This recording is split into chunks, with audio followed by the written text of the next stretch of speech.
دہلی میں واقع ایران کے خانہ فرہنگ میں ایک بین المذاہب کانفرنس منعقد ہوئی جس میں دنیا میں قیام امن کے لیے بین المذاہب مذاکرات اور افہام و تفہیم کی ضرورت پر زور دیا گیا۔ ایران کے خانہ فرہنگ اور ورلڈ پیس آرگنائزیشن کے باہمی اشتراک سے منعقدہ اس کانفرنس میں مختلف مذاہب کے علماء اور دانشوروں نے عصر حاضر کے چیلنجوں کا مقابلہ کرنے اور دنیا میں امن و آشتی کے ماحول کے قیام کے لیے سبھی مذاہب کے درمیان احترام متقابل اور انسانی اور اخلاقی اقدار کے تحفظ کی ضرورت پر زور دیا اور کہا کہ سبھی مذاہب کے عقائد الگ الگ ہیں لیکن انسانی اور اخلاقی قدریں مشترک ہیں۔ سوامی چندر دیو نے بین المذاہب مذاکرات کو ضروری بتایا اور ایسی مہم شروع کرنے کے لیے ایران کے خانہ فرہنگ کی کوششوں کی قدردانی کی۔ سندیش دیا ہے محبت کا، یہ بہت اچھا ہے، یہ ہمیشہ ہونا چاہیے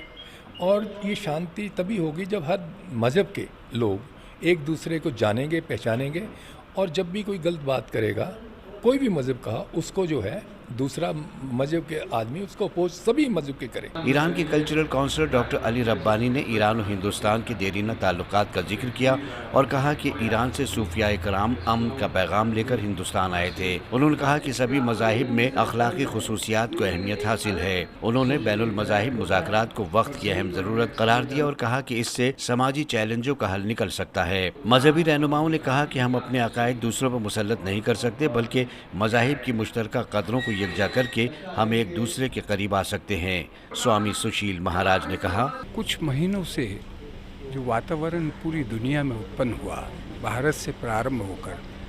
آج ایران دوتاواس نے کلچرل سینٹر نے جو پہل کی ہے میں ان کو مبارکباد دینا چاہتا ہوں کہ یہ پہل انہوں نے کی ہے اور اس سے ایک بہت اچھا ماحول شروع ہوگا۔ عیسائی رہنما ایم ڈی تھامس نے پرامن بقائے باہم کے لیے ایک دوسرے کے مذہبی جذبات کا احترام کرنے اور مذاہب کے درمیان پیار و محبت کی فضا قائم کرنے کی ضرورت پر زور دیا۔ آپس میں بات چیت کروانے اور ایک دوسرے کے ساتھ دوستی بڑھانے کی جو پہل ہے بہت ہی اہم ہے۔